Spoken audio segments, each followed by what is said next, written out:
Oke, kalau di Untak Surabaya Pak, dengan di era digitalisasi ini proses belajar mengajarnya itu seperti apa Pak penerapannya? Nah, itu di proses belajar kita sudah menerapkan proses digitalisasi dalam rangka untuk memperluas akses Pak Di ya. Oke. Jadi kita memperluas akses supaya masyarakat bisa menikmati kuliah di Untak dengan cara misalnya kita memanfaatkan teknologi informasi.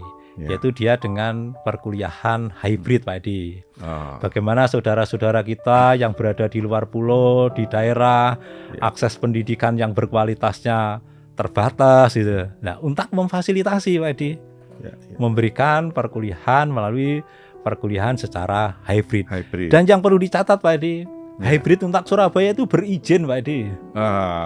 Ini perlu digarisbawahi para pemirsa. Ya. Jadi berizin, jadi jangan sampai kita memilih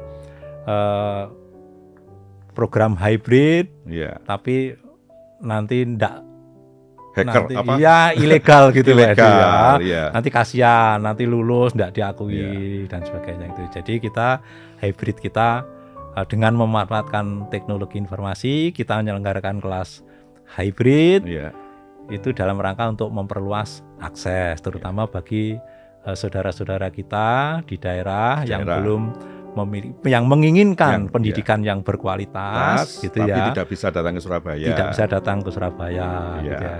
Sarana prasarana berarti kalau digitalisasi ini pasti berbasis riset Pak ya, karena kayak saya dengar itu Untak yaitu menuju ke World Class University. Ya. Nah ini berarti sarana prasarana di era digitalisasi ini berarti harus sesuai nggih. Wah pasti Pak Di. Nggih. Kalau kita sudah mendeklar bahwa kita Untak menjadi World Class University, tidak hanya sarana prasarana Pak Di ya. Semua hal, semua tata kelola sudah terstandar kita mengikuti global ya. Jadi kalau kita kan sudah tersertifikasi ISO, beberapa program studi sudah tersertifikasi AUN QA gitu ya. Ini sudah kita persiapkan 4 prodi untuk mengikuti akreditasi internasional gitu ya. Jadi memang jauh-jauh hari sudah kita secara bertahap untuk mempersiapkan diri untuk global gitu Pak Edi, untuk menjadi world class university. Ya, tapi bertahap Pak Edi ya. Kita terencana, terstruktur begitu ya. Tapi persiapannya sudah mulai nggih, langkah-langkahnya sudah mulai. Alhamdulillah termasuk sudah Pak Edi. Beberapa prodi sudah akreditasi internasional. Betul, sudah Pak Edi. Ya. Jadi bahkan mahasiswa pun kita juga menerima mahasiswa. Betul, kita per semester genap tahun 2025-26 itu ada 98 mahasiswa asing Pak Edi. Wow, ini luar biasa, luar biasa. Yang tersebar di beberapa program studi, totalnya 98 Pak Edi. Kemudian ada dosen asing yang mengajar di kita, gitu ya, dosen asing. Kemudian ada banyak dosen praktisi dalam rangka untuk meningkatkan kompetensi mahasiswa itu. Siap. Terus kembali lagi Pak Rektor. Berarti Untak sudah memberikan kontribusi terhadap pemerintah, memberikan akses ya, termasuk juga kurikulum yang relevan dengan Dudi kan gitu. Jadi tapi sekarang ini proses lulusan. Nah ini lulusan ini kan Untak juga memiliki tanggung jawab ya. Tetapi realitasnya memang dunia kerja itu masih terbatas. Nah ini tentunya apa yang harus dilakukan oleh para lulusan ini Pak untuk bisa mendapatkan job lah. Oke, gini Pak Adi, memang ya perekonomian di dalam negeri ya sedikit ada akibat perang, gitu ya, sehingga lapangan pekerjaan juga ini. Tapi harus diingat Pak Adi, di luar negeri banyak peluang, seperti di Jepang, itu kan orang-orang usia produktifnya kan berkurang, sehingga dia membutuhkan tenaga kerja asing di Jerman dan di beberapa negara. Nah, berwirausaha, wah itu banyak. Untak punya roadmap untuk internasional untuk lulusan Pak Edi. Wah luar biasa. Ya, Pak Edi, kita punya roadmap gitu. Jadi kita bagaimana membuka peluang lulusan kita untuk bisa bekerja di Jepang, bisa bekerja di Korea, dan sudah terbukti sudah berjalan Pak Edi. Oh sudah berjalan. Sudah berjalan Pak Edi. Tapi ini yang angkatan yang pertama itu di Jepang, Pak Edi. Oh, luar biasa. Ya, ini yang mungkin tidak diketahui oleh pemirsa ya. Ini data ini berdasarkan data ya, ini. Untak luar biasa. Ya, terus.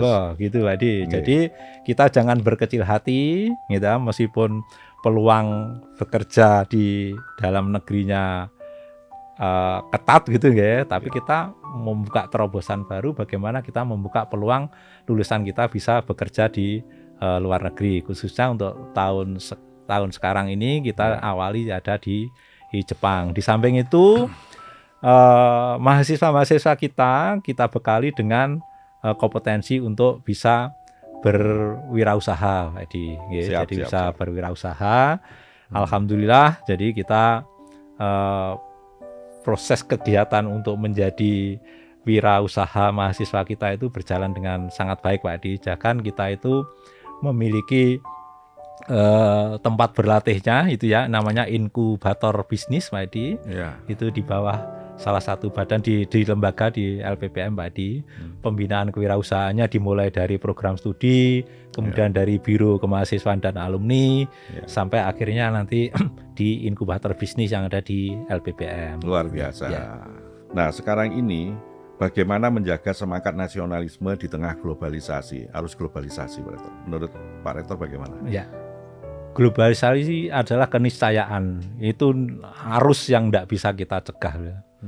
Tapi selama kita berakar pada budaya bangsa, gitu Pak Edi ya, berakar pada nasionalisme, globalisasi membuat kita menjadi sebuah peluang, Pak Edi. Iya. Ya, peluang. Tapi ya itu kita tidak boleh lepas jati dirinya.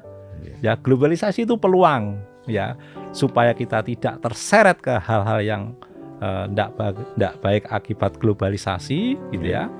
Maka kita harus berpijak pada akar budaya bangsa, dan Untak Surabaya adalah membangun karakter seperti itu. Makanya kalau kita mengenal di Untak Surabaya itu catur dharma, Pak Edi. Catur dharma. Ya, Untak sekarang catur dharma, Pak Rektor. Mohon dijelaskan sedikit, Pak Rektor. Catur dharma. Catur dharma. Jadi kalau dharma pertama adalah pembelajaran, kedua adalah penelitian, ketiga pengabdian, itu sudah umum, Pak Edi. Ya, di Tridharma. Ya, Tridharma. Sekarang dharma yang keempat adalah patriotisme. Di mana yaitu pendidikan karakter, Pak Edi.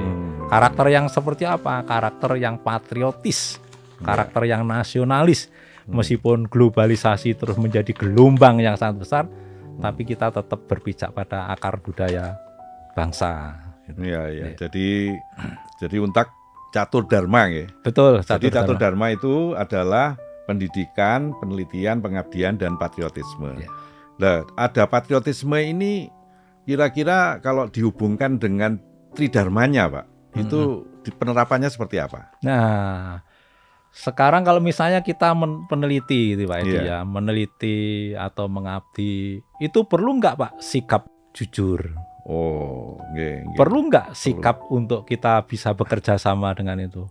Sangat itu kan perlu. Karakter, Pak Edi. Karakter. Ya. Nah, itu dibangun melalui patriotisme tadi. Patriotisme. Ya, kita semua orang bisa lah untuk melakukan penelitian, pengabdian, tapi harus dilakukan secara berintegritas. Ya, berkarakter. Gitu. Jadi patriotisme itu adalah pendidikan karakter, Pak Edi. Nilai-nilai budaya bangsa itu ada di situ. Berarti terintegrasi melalui tridharma tadi, ya? Terintegrasi, termasuk mulai pengabdian, penelitian, termasuk kalau di pengabdian itu ada KKN yang terintegrasi dengan patriotisme. Iya. Ada di Untak itu namanya KKN tematik, Pak. Itu betul, Pak Edi. Jadi KKN tematik itu kita melakukan pengabdian masyarakat dengan tema-tema tertentu, Pak Edi. Dan itu sudah kita lakukan. Ambil contoh misalnya kemarin pada saat arus mudik ini, yang terdekat kemarin, Pak Edi, ya, pada arus mudik, gimana mahasiswa secara sukarela mendaftar sebagai KKN tematik menjadi relawan arus mudik, Pak Edi. Nah, sebelumnya beberapa minggu sebelumnya KKN tematik dari pengabdian masyarakat dilakukan mahasiswa melalui KKN tematik di bencana yang ada di Sumatera gitu, Pak Edi. Ya, jadi tema-tema tertentu kita tema-tema tertentu. Iya, tema-tema tertentu. Ya, dia kaitkan dengan persoalan-persoalan di masyarakat. Betul. Jadi kayak iya, gitu ya. Iya. Kebutuhan dan persoalan di masyarakat. Iya. Rektor. Iya. Oke, jadi kembali lagi bahwa kebangkitan nasional ini kalau menurut Pak Rektor relevansinya mungkin kira-kira perlu nggak ya istilahnya itu kalau menurut Pak Rektor perlu adanya suatu kebangkitan ini di masyarakat kita dengan kondisi yang sekarang ini. Bangkit dibutuhkan setiap saat, tidak dibatasi oleh ruang dan waktu. Oh, siap, Jadi kebangkitan itu tidak dibatasi oleh ruang dan waktu. Ya. Bukan setiap bulan ini misalnya tiap tanggal 20 Mei kita harus bangkit, enggak. Iya. Jadi setiap bangkit waktu itu tidak dibatasi oleh ruang dan waktu. Tidak dibatasi oleh ruang, artinya di mana saja kita itu harus bangkit. bangkit ya. Waktu itu kapan saja kita harus bangkit. Bangkit untuk menyelesaikan persoalan kita. Ya, bangkit untuk bagaimana kita berkontribusi gitu. Jadi jangan nanti kebangkitan hanya tiap tanggal 20 Mei. Waduh. Nah, jadi kebangkitan tidak dibatasi oleh ruang dan waktu. Dimanapun, ya, di kapanpun, rumah, kapanpun. Betul ya. Itu. Ya itu salah satu bentuk bagaimana kita harus berjuang untuk mewujudkan cita-cita bangsa. Yes. Jadi seperti itu. Ya. Jadi memang sangat penting Pak Rektor di dalam membangun bangsa ini. Jadi kita membangun bangsa ini butuh teknologi, butuh SDM, ya. Terus butuh modal gitu. Nah sekarang ini dari semua itu berarti lembaga universitas ini tentunya yang menyetak SDM ini tentunya harus memiliki kemampuan yang yang intinya yang punya kompeten, punya daya saing. Itu sangat penting ya Pak Rektor. Betul Pak Edi. Jadi untuk ada 3 hal Pak Edi ya. Jadi di Untak ini ya, supaya ada pendidikan itu berkualitas. Yang pertama adalah supaya hasilnya berkualitas ya input harus yang berkualitas itu tadi. Yang kedua prosesnya juga harus berkualitas. Di dalam proses itu harus dosennya juga harus berkualitas. Sarana prasarana juga harus berkualitas. Sehingga menghasilkan hasil yang berkualitas itu tadi. Ya, dan itu Untak terus kami bersama dengan stakeholder yang ada di Untak, yayasan, pembina, pengawas, tendik, dosen, mahasiswa, alumni, kita sama-sama sesuai dengan peran masing-masing, peran masing-masing, bagaimana membawa Untak Surabaya itu menjadi lebih baik, lebih maju, lebih sejahtera, gitu. Ya, lebih bermanfaat, lebih luas manfaatnya. Gitu. Terus yang lain-lain ini Pak Rektor, kurikulum kurikulum yang diterapkan pada saat proses belajar mengajar ini tadi kan intinya bagaimana bisa ngeling ke Dudi, betul seperti itu. Nah sekarang ini bisa nggak Pak Rektor ya mengidentifikasi kalau kita tracer ya lulusan Untak itu kira-kira lulusan kita itu apakah di masyarakat itu banyak yang berhasil ya? Alhamdulillah Pak Edi ya. Jadi dari hasil tracer terakhir itu hasilnya sangat menggembirakan gitu ya. Sudah sangat-sangat menggembirakan. Jadi dari hasil tracer di mana kita men-tracer pengguna lulusan kita, pengguna lulusan kita di Dudi, apakah puas terhadap kinerja lulusan kita ya.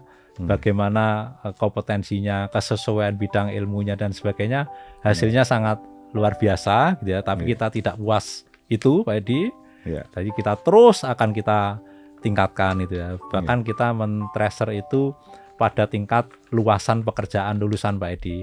Apakah tempat yang bersangkutan lulusan itu bekerja, apakah perusahaan atau institusi atau apapun namanya itu masih tingkat lokal atau di tingkat regional atau nasional atau internasional.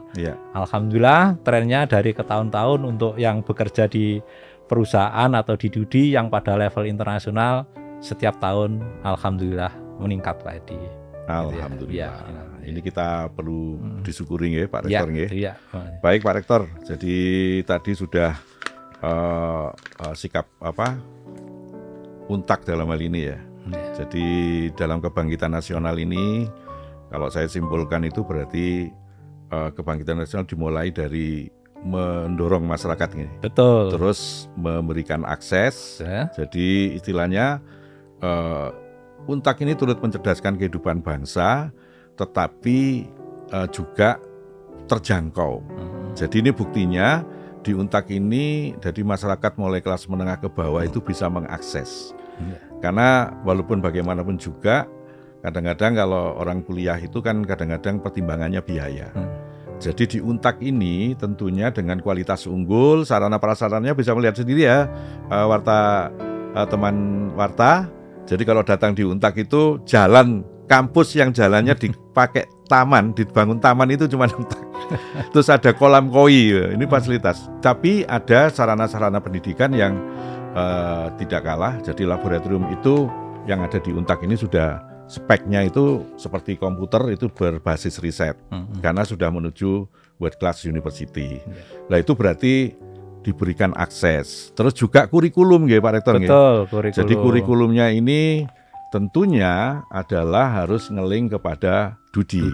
Jadi harapannya adalah nanti lulusan itu bukan hanya output, tetapi outcome, kan gitu. Ini terbukti Pak Rektor tadi sudah bercerita adalah setelah di tracer, jadi lulusan kita sudah banyak di dunia Dudi. Betul. Ya, bahkan juga melalui kurikulum kewirausahaan, sekarang sudah banyak bisnis yang berbasis teknologi di marketplace.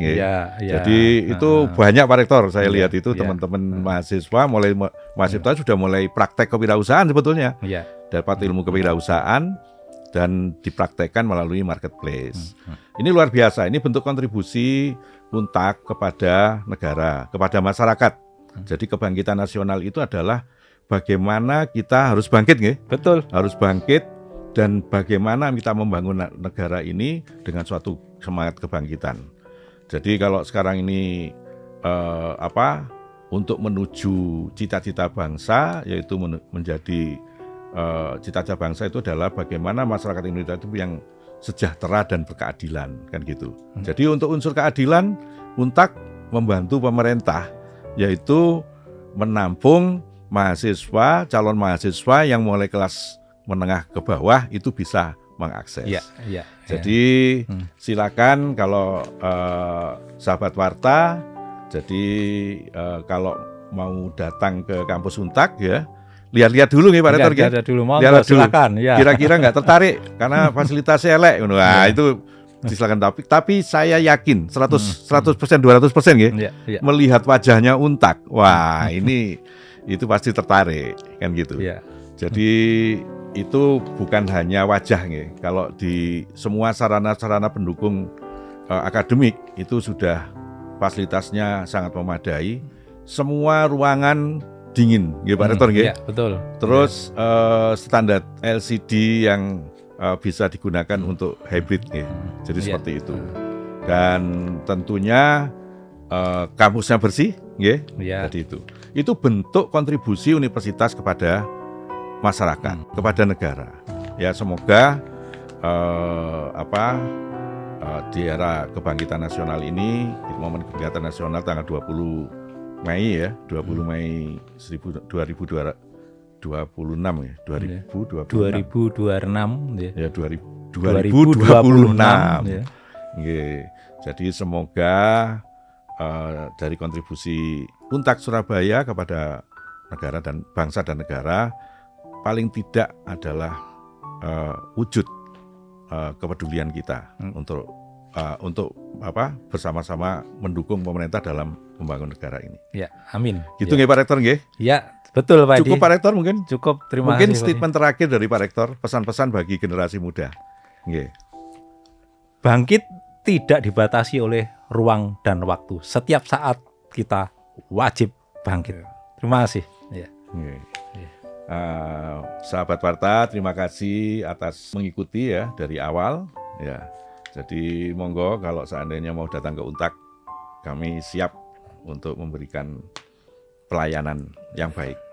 Saya akhiri dari saya. Wassalamualaikum warahmatullahi wabarakatuh. Salam Pancasila.